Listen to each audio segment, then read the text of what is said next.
cómo cayó el Imperio Otomano y de eso vamos a hablar en este video. Y para saber eso, usemos primero una máquina del tiempo y regresemos al pasado para ver cada etapa del ascenso y la caída. Así que vamos a empezar. A finales de los 1200, muchos pequeños reinos gobernaban diferentes partes del lugar que hoy conocemos como Turquía. Gran parte de este lugar estaba controlado por el Imperio Bizantino, pero poco a poco se estaban debilitando y al mismo tiempo un pequeño grupo comenzó a fortalecerse bajo el liderazgo de Osman. Él era un líder turco que gobernaba un pequeño territorio cerca de la frontera del Imperio Bizantino, y del nombre de Osman proviene la palabra otomano. Se considera que alrededor del año 1299 comenzó el Estado otomano. Cuando Osman murió alrededor de 1323 o 1324, su hijo Orhan y los siguientes gobernantes otomanos continuaron expandiendo su territorio. Conquistaron muchas tierras del Imperio Bizantino y también llegaron a los Balcanes en el sureste de Europa, pero en 1402 el creciente Estado otomano estuvo a punto de colapsar. Fueron derrotados por el ejército de Timur, un poderoso gobernante de Asia Central. En la batalla de Ankara capturaron al sultán otomano Bayezid I. Después de que capturaron a Bayezid, quien tenía el poder, sus hijos pelearon por ver quién sería el siguiente sultán. Durante varios años el Estado otomano estuvo en caos, pero al final Mehmed I venció a sus hermanos y unificó de nuevo su territorio. El Imperio Otomano se recuperó y continuó expandiéndose. Uno de sus objetivos más importantes era Constantinopla. Esta era la capital del Imperio Bizantino y una de las ciudades más importantes entre Europa y Asia. En 1453, el sultán Mehmed II la atacó. El ejército otomano utilizó grandes cañones contra las sólidas murallas de la ciudad. El 29 de mayo de 1453, las fuerzas otomanas tomaron Constantinopla. Y así terminó el Imperio Bizantino y su ciudad se convirtió en la capital del Imperio Otomano. Esta es Constantinopla. Esta es la ciudad que ahora conocemos como Estambul. Después de esto, el Imperio Otomano se fortaleció aún más. En 1512, Selim I se convirtió en el nuevo sultán del Imperio Otomano. Durante su gobierno, el Imperio Otomano conquistó Siria y Egipto. Después de esto, la Meca y Medina, las dos ciudades más sagradas del Islam, también quedaron bajo el dominio otomano. Por esto, el Imperio Otomano se expandió y fortaleció aún más. Pero el Imperio Otomano se fortaleció aún más en 1520 cuando Suleimán el Magnífico se convirtió en sultán. Durante su reinado, el poder del Imperio Otomano alcanzó su punto más alto. En Europa lo llamaban Suleimán el Magnífico debido a su gran poder y logros. En el mundo otomano también era conocido como Kanuni o el legislador por sus leyes. Bajo el mando de Suleimán, el imperio se expandió aún más. En 1526, el ejército otomano derrotó a Hungría en la batalla de Mohacs. Esta fue una gran derrota para el reino de Hungría y abrió el camino para que los otomanos controlaran gran parte de Hungría en los años siguientes. Sin embargo, el Imperio Otomano no conquistó toda Hungría. Todavía había partes que quedaron bajo el control de la familia Habsburgo. A pesar de esto, en 1529, el ejército de Suleimán llegó hasta Viena, una ciudad importante de los Habsburgo en Austria. Intentaron conquistar Viena, pero fracasaron en el asedio. Uno de los problemas que experimentó el ejército otomano fue el mal clima y la dificultad para transportar equipos y suministros pesados a un lugar tan lejano. Aunque no lograron tomar Viena, el ataque demostró hasta dónde había llegado el ejército otomano en Europa. El Imperio Otomano también se expandió hacia el este. Las fuerzas de Suleimán tomaron Bagdad y gran parte de Irak del Imperio Safávida de Irán. La armada otomana también era poderosa en el Mediterráneo y controlaban muchas partes del norte de África. Pero Suleimán no solo se dedicó a la guerra, también reformó muchas leyes del imperio. Debido a lo extenso del territorio otomano, se necesitaban reglas más claras sobre impuestos, tierras, crímenes y administración. Por eso, el gobierno organizó y unificó muchas leyes para que fuera más fácil aplicarlas en todo el imperio. Suleimán también apoyó mucho la arquitectura, la literatura y las artes. Durante su época, se construyeron muchas mezquitas, escuelas, hospitales y otros edificios públicos. Uno de los arquitectos más famosos de esa época fue Mimar Sinan. Debido a la fortaleza de la economía, el ejército y la cultura, la época de Suleimán suele llamarse la Edad de Oro del Imperio Otomano. Suleimán murió en 1566, pero eso no significa que el Imperio Otomano se debilitó de inmediato tras su muerte. Siguió siendo muy poderoso durante muchos años más. De hecho, su territorio seguía siendo extenso y su economía seguía siendo grande después de su época, pero empezaron a surgir algunos problemas que se volverían más grandes en los siglos siguientes. En 1571, la Armada otomana fue derrotada en la batalla de Lepanto contra la Santa Liga. Era un grupo de estados cristianos que incluía España, Venecia y los estados pontificios. El lado otomano perdió muchos barcos y hombres. Sin embargo, el Imperio Otomano rápidamente construyó de nuevo muchos barcos de guerra después de la derrota. Por eso, siguieron siendo fuertes en el mar. Pero la batalla fue importante porque demostró que las fuerzas europeas unidas podían derrotar a la gran flota otomana. Con el tiempo también surgieron problemas dentro del gobierno y el ejército. Uno de los grupos más importantes en el ejército otomano eran los jenízaros. Antes, eran conocidos como soldados altamente entrenados que servían directamente al sultán. Pero a medida que su poder crecía, también empezaron a involucrarse en la política. En 1622, los jenízaros mataron al sultán Osmán II después de que él intentara hacer cambios en el ejército.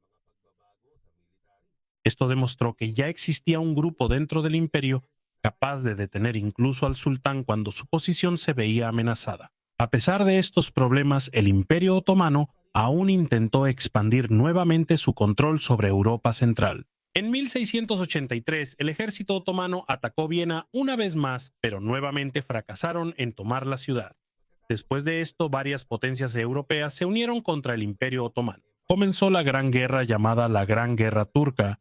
La guerra duró hasta 1699, ¿sí? El Imperio Otomano perdió muchas batallas, por lo que también perdió muchos territorios en Europa Central. La guerra terminó con el Tratado de Karlowitz en 1699. Por eso, una gran parte de Hungría y otros antiguos territorios otomanos pasaron al imperio de los Habsburgo. Esto fue un gran cambio porque, en lugar de seguir expandiéndose en Europa, el Imperio Otomano ahora se vio obligado a ceder grandes territorios. Al llegar el siglo XVIII, al gobierno otomano le resultaba más difícil controlar su vasto imperio. Algunos líderes locales se hicieron aún más poderosos.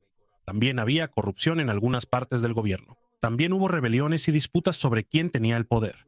Al mismo tiempo, los enemigos del Imperio Otomano se estaban fortaleciendo aún más, especialmente Rusia y Austria. Por eso, algunos sultanes intentaron arreglar el ejército y el gobierno. Querían fortalecer de nuevo al Imperio Otomano. Pero esto era difícil de lograr porque había grupos poderosos que no querían perder su posición y poder. Uno de los sultanes que hizo cambios fue Mustafa III, quien se convirtió en sultán en 1757. Intentó fortalecer el ejército y buscó ayuda de expertos militares extranjeros.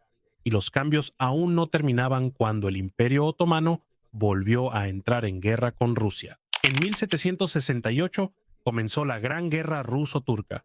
Rusia tuvo más éxito en muchas batallas y el Imperio Otomano se vio obligado a pedir un acuerdo de paz. En 1774 se firmó el Tratado de Kichuk-Kainarka.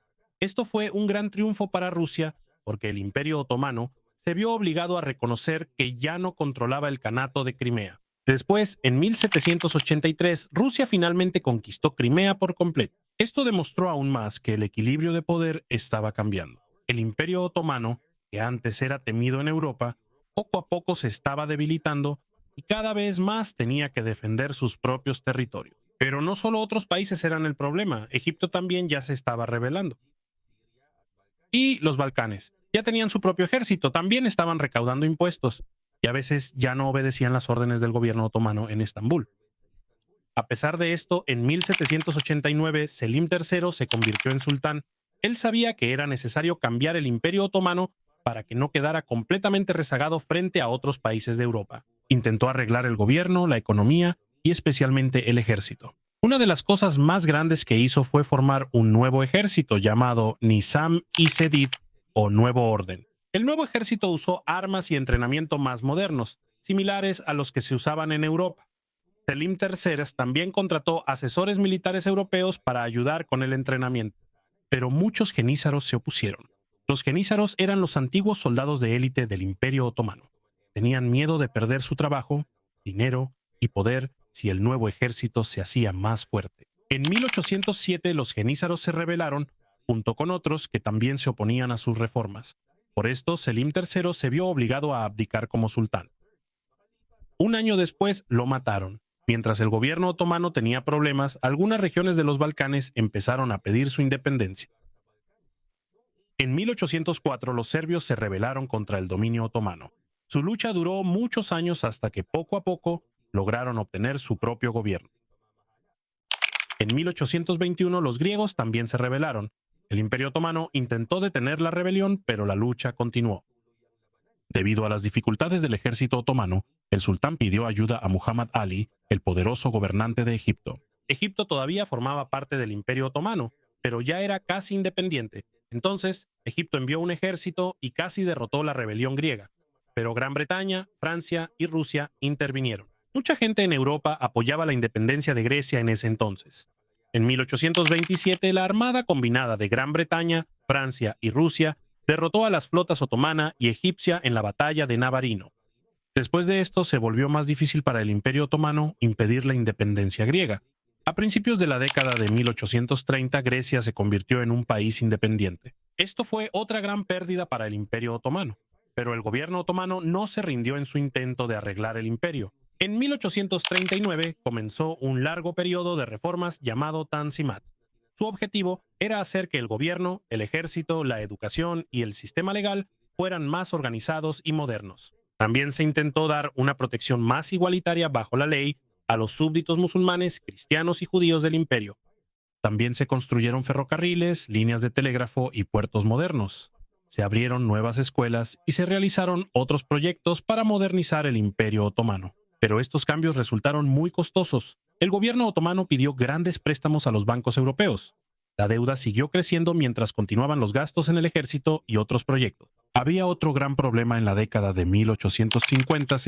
El Imperio Otomano volvió a entrar en guerra con Rusia en lo que se llamó la Guerra de Crimea. Esta vez Gran Bretaña y Francia ayudaron al Imperio Otomano porque no querían que Rusia se fortaleciera demasiado. Rusia fue derrotada, pero estaba claro que la ayuda de Gran Bretaña y Francia fue una gran razón para la victoria otomana. Mientras tanto, la deuda del imperio seguía creciendo. Para la década de 1870, gran parte de los ingresos del gobierno otomano se destinaban al pago de la deuda. En 1875, el gobierno otomano declaró que ya no podía pagar completamente sus deudas. Debido a que se pidió prestada una gran cantidad de dinero de Europa, los acreedores extranjeros intervinieron más en las finanzas del Imperio Otomano. En 1881 se creó la Administración de la Deuda Pública Otomana. Esta organización tenía el poder de recaudar parte de algunos impuestos otomanos para pagar directamente la deuda a los acreedores extranjeros. Esto significa que el gobierno otomano perdió parte del control sobre su propio dinero. Al mismo tiempo, continuaba la pérdida de territorios. Hubo nuevamente rebeliones en los Balcanes y una nueva guerra contra Rusia. Debido a esto, el Imperio Otomano perdió aún más territorios, pero el imperio no cayó de inmediato. Esto duró hasta principios del siglo XX. El último gran golpe llegó durante la Primera Guerra Mundial. En 1914, el Imperio Otomano se unió a la guerra del lado de Alemania y sus aliados. Su bando fue derrotado en 1918. Después de la guerra, los países vencedores ocuparon y dividieron muchos de los antiguos territorios otomanos. El sultanato otomano fue completamente abolido en 1922. Un año después se estableció la República de Turquía. Aquí terminó la historia de más de 600 años del dominio otomano. Pero todavía queda una gran pregunta: ¿cuándo empezó realmente a debilitarse el Imperio Otomano? Antes, comúnmente se decía que el declive comenzó inmediatamente después de la muerte de Suleimán el Magnífico en 1566. Pero muchos historiadores modernos ya no lo ven tan simple. El Imperio Otomano siguió siendo fuerte durante más de un siglo después de Suleimán. Incluso pudo lanzar grandes campañas militares e intentó conquistar Viena de nuevo en 1683. Por eso, para otros historiadores, está más claro que la gran caída comenzó después de la Gran Guerra Turca y el Tratado de Karlowitz a finales del siglo XVII. Y aquí estamos. La gran pregunta ahora es por qué el Imperio Otomano no pudo recuperarse por completo, aunque intentó cambiar varias veces. Una de las razones es el ejército. En los primeros tiempos, una de las mayores fortalezas del ejército otomano era su uso de cañones. Los cañones poderosos fueron de gran ayuda cuando conquistaron Constantinopla en 420 c. Pero con el paso del tiempo, los países de Europa también aprendieron. Mejoraron sus cañones, armas y métodos de combate. Los europeos también fabricaron cañones más pequeños que eran más fáciles de mover en el campo de batalla. También mejoraron las fortalezas en Europa. Los muros eran más gruesos y más bajos, por lo que eran más difíciles de destruir con cañones. Lo mismo pasó con los genízaros. Al principio, los genízaros eran algunos de los mejores soldados del Imperio Otomano. En la antigüedad, muchos genízaros eran reclutados de los Balcanes. A los niños se les llevaba bajo un sistema llamado Devshirme. Los entrenaban y los convertían en soldados o funcionarios del gobierno del Imperio Otomano. A los que eran seleccionados para ser genízaros se les daba un entrenamiento militar estricto. Como entrenaban regularmente y trabajaban directamente para el sultán, se convirtieron en una parte muy poderosa del ejército otomano. En una época en la que la mayoría de los otros países no tenía un gran ejército permanente, tener genízaros entrenados era una gran ventaja. Pero los genízaros cambiaron con el paso del tiempo. Aumentó el número de sus miembros y el sistema estricto de ingresos se volvió más flexible. Muchos de ellos también empezaron a tener otros negocios y un papel más importante en la política. Mientras otros países de Europa creaban ejércitos más modernos, se volvió difícil cambiar a los genízaros. Muchos genízaros no querían las reformas porque podían perder su trabajo, ingresos y poder. Así que el grupo que antes ayudó a fortalecer el Imperio Otomano también se convirtió en uno de los mayores obstáculos para el cambio militar. Ya vimos esto con Selim III cuando creó un nuevo ejército moderno. Los genízaros se rebelaron y él perdió el poder. Pero el problema no terminó ahí. El siguiente sultán, Mahmud II, creía que no podría arreglar el ejército mientras los genízaros fueran tan poderosos. Así que cuidadosamente preparó una nueva fuerza leal a él. En 1826, los genízaros se rebelaron de nuevo cuando Mahmud II intentó reformar el ejército. Esta vez, el sultán ya estaba preparado. Mahmud II ordenó a sus soldados que lucharan contra los genízaros. Muchos fueron asesinados, capturados o expulsados. Después de esto, el cuerpo de genízaros fue finalmente disuelto, y este evento se conoce como el Incidente Afortunado. Después de la desaparición de los genízaros, Mahmud II formó un nuevo ejército que utilizaba armas más poderosas. Este ejército tenía entrenamiento y organización modernos, pero aunque ya se había eliminado un gran obstáculo, el Imperio Otomano todavía tenía muchos problemas. Uno de ellos era la economía. Mientras el Imperio Otomano crecía en esa época, se beneficiaba mucho del comercio internacional, ya que estaba entre Europa, Asia y Medio Oriente. Muchos productos de Asia pasaban por los territorios controlados por los otomanos antes de llegar a Europa. Pero a finales de los 1400 y en el siglo XVI, los exploradores europeos encontraron nuevas rutas marítimas hacia Asia. En 1498, Vasco da Gama de Portugal llegó a la India después de rodear el sur de África. Por esto, los comerciantes europeos ya tenían una manera de llegar directamente al Océano Índico usando barcos. También creció el comercio en el Atlántico después de que empezaron a establecerse colonias europeas en América. El comercio en el Imperio Otomano no desapareció de repente. Las ciudades y puertos otomanos siguieron siendo importantes, pero la economía internacional cambió y hubo más rutas que los comerciantes europeos podían usar. Al mismo tiempo, hubo una gran inflación en Europa y en el Imperio Otomano durante el siglo XVI. Mucha plata de América entró en la economía europea. Esta plata también llegó a los mercados otomanos. Mientras más plata circulaba, más subían los precios de la comida y otros productos. ¿Problema? Esto fue un problema para los soldados y empleados del gobierno, ya que sus sueldos no aumentaban de inmediato. Hubo quejas y disturbios porque el valor real de lo que ganaban disminuía. Pero un problema aún mayor llegó con la Revolución Industrial. A partir de finales de 1700, las fábricas y máquinas crecieron rápidamente en Gran Bretaña y después en otras partes de Europa. Ahora se podía producir tela mucho más rápido. Armas y otros productos en los países industrializados. También pudieron construir más ferrocarriles, barcos de vapor y equipo militar moderno. El gobierno otomano también intentó construir fábricas modernas en el siglo XIX. Incluso trajeron máquinas y trabajadores calificados de Europa. Así que no es cierto que el Imperio Otomano no haya hecho nada para industrializarse. Pero su crecimiento industrial fue más pequeño y más lento en comparación con Gran Bretaña, Francia y Alemania. Una gran parte de la población en el Imperio Otomano siguió trabajando en la agricultura y en oficios tradicionales. Mientras tanto, una gran cantidad de productos baratos de la Europa industrializada empezaron a entrar al mercado otomano. A algunos artesanos locales les costaba competir porque las grandes fábricas europeas producían más rápido y más barato. También había gremios en las ciudades otomanas. Un gremio es un grupo de personas con el mismo oficio, como los herreros, zapateros o fabricantes de telas. Ellos creaban reglas sobre su trabajo, los precios y quién podía entrar a su profesión.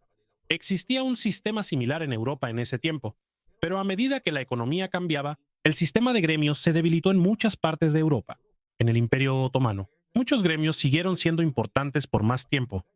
Hubo ocasiones en que protegían los negocios tradicionales contra la nueva competencia. Por eso, a veces era más difícil para los nuevos negocios y nuevas formas de producción entrar. Pero los gremios no fueron la única razón por la que la industrialización otomana se retrasó. Muchos problemas la afectaron al mismo tiempo. También había problemas de administración. Debido a que el Imperio Otomano era tan grande, no era fácil para el sultán controlar cada provincia. A medida que el gobierno central se debilitaba, había líderes locales que tenían su propio ejército y su propia manera de recaudar impuestos. También existía un sistema en el que el gobierno otorgaba durante algunos años el derecho de recaudar impuestos en un lugar. Primero le pagaban al gobierno y después ellos cobraban a los residentes. El problema, había algunos recaudadores de impuestos que cobraban de más para aumentar sus propias ganancias. Esto causaba corrupción y enojo entre la gente. También había problemas al elegir a un nuevo sultán. No siempre era automático que el hijo mayor fuera el siguiente gobernante. En la antigüedad, podía haber peleas por el trono entre los hijos del sultán. Por eso, hubo ocasiones en que los hermanos luchaban entre sí después de la muerte de su padre. Para evitar una guerra civil, durante la época de Mehmed II, se permitió que el nuevo sultán matara a sus hermanos que pudieran desafiarlo. Este sistema era muy cruel. Con el tiempo, esto también cambió. En lugar de matar a los otros príncipes, hubo un tiempo en que los ponían en una parte separada del palacio llamada cafés. Allí podían quedarse durante muchos años mientras se esperaban si llegarían a ser sultán. Esto redujo los asesinatos entre hermanos, pero surgió un nuevo problema. Había príncipes que casi no tenían experiencia militar ni de gobierno antes de convertirse en sultán. Por eso, a veces, la persona que de repente tenía que gobernar un imperio tan grande llevaba mucho tiempo aislada de la verdadera política y administración. También hubo intensas luchas por el poder dentro del palacio. Había miembros de la familia real, funcionarios del gobierno, líderes militares y otras personas poderosas que querían tener influencia sobre el sultán. También hubo algunas mujeres de la familia real que se volvieron muy poderosas en la política. Una de las más conocidas fue Kersim Sultan en el siglo XVII. Su influencia creció mucho mientras gobernaban su hijo y su nieto. Pero no es solo por la política del palacio que se puede decir que cayó el Imperio Otomano. Muchos grandes imperios de esa época también tenían corrupción y luchas por el poder. El problema más grande ocurrió cuando los enemigos del Imperio Otomano empezaron a fortalecerse al mismo tiempo. Rusia se hizo más poderosa, Austria también se fortaleció, Gran Bretaña y Francia se hicieron más ricas y se industrializaron, sus ejércitos mejoraron y su marina, sus armas y su economía. Mientras tanto, el Imperio Otomano necesitaba proteger su vasto territorio, que iba desde los Balcanes hasta Medio Oriente y el norte de África. Por eso, cada gran guerra requería muchísimo dinero y muchísimos soldados. Cuando perdían territorio e ingresos fiscales. Cuando disminuían los ingresos del gobierno, era más difícil financiar a las Fuerzas Armadas. Cuando las Fuerzas Armadas se debilitaban, era más fácil volver a perder territorio. Era como un ciclo lo que sucedía. Tras una derrota en la guerra, la pérdida de territorio, la disminución de ingresos, un problema aún mayor para las Fuerzas Armadas. Y después, otra y otra derrota. Los gobernantes otomanos intentaron romper este ciclo. Mahmud II disolvió a los jenízaros, implementó las reformas Tanzimat, abrió escuelas modernas, construyó ferrocarriles y telégrafos, creó nuevas leyes y reorganizó el gobierno. Así que no es correcto pensar que el Imperio Otomano simplemente se negó a cambiar. Hizo grandes esfuerzos de modernización en el siglo XIX. El problema, los cambios en Europa también eran muy rápidos, y había demasiados problemas que resolver al mismo tiempo. Mientras intentaban ponerse al día, la deuda externa crecía, aumentaban las rebeliones nacionalistas, y la presión de Rusia y otras potencias europeas seguía. Por eso es muy importante entender que el Imperio Otomano no cayó por culpa de un solo sultán, no fue por una sola derrota o una sola decisión equivocada. Tampoco el imperio se despertó un día y de repente se volvió débil. Esto sucedió poco a poco, durante un periodo muy largo. Incluso la palabra declive sigue siendo debatida por los historiadores. Hubo épocas después de Suleimán en las que la economía y el gobierno del Imperio Otomano seguían siendo fuertes. Por eso, muchos historiadores prefieren ver algunas partes de su historia como épocas de cambio y ajuste, no simplemente como una caída continua. Pero al llegar a finales del siglo XVIII y durante el XIX los problemas eran más claros. Otros países crecían más rápido. Era más difícil controlar el vasto territorio otomano. Gran parte de la economía se quedaba atrás frente al crecimiento industrial de Europa Occidental, y cada rebelión y guerra debilitaba aún más al imperio. Así que el antiguo imperio otomano, que podía enviar un enorme ejército hasta Viena, llegó al punto de tener que pedir ayuda a otras potencias europeas para protegerse. Ya no se preguntaba si podía conquistar Europa, sino cuánto tiempo más podría sobrevivir el imperio otomano. Y cuando llegó la Primera Guerra Mundial, el imperio ya no pudo soportar otra gran guerra. Después de eso, después de más de 600 años, terminó el dominio otomano. Su caída no es la historia de un imperio que de repente se volvió débil. Es la historia de un imperio enorme que tuvo dificultades para mantenerse al día mientras el ámbito militar cambiaba rápidamente. La economía, la tecnología y la política del mundo